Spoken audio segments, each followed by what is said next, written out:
அருமையான meal maker Cola உருண்டை எப்படி செய்யலான்னு பார்க்கலாமா? நல்லா தண்ணி சூடானோடனே அதில் மீல் மேக்கரை போட்டுடுங்க. ஒரு 3 மினிட்ஸ் அந்த இதில் இருக்கட்டும். அதுக்கப்புறமா வெந்ததுக்கப்புறமா நம்ம நல்லா புழிஞ்சு எடுத்து வச்சுக்கலாம் தண்ணி இல்லாமல்.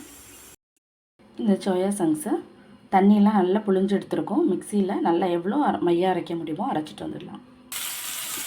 ஒரு பேனில் 1 ஸ்பூன் எண்ணெய் விட்டு பெருஞ்சீரகம், வெங்காயம், கருவேப்பிலை, இஞ்சி பூண்டு பேஸ்ட்டு சேர்த்து வதக்கிக்கிறோம். இஞ்சி பூண்டு பேஸ்ட்டு பச்சை வாசனை போகணும் இல்லையா, அதுக்காக தான். இப்போ நம்ம கேஸ் ஆஃப் பண்ணிடலாம்.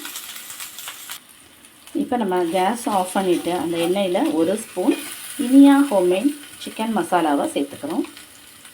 நம்ம அரைச்சி வச்சா மீல் மேக்கரை சேர்த்துட்டு இதுக்கு தேவையான உப்பு சேர்த்துக்கிறோம்.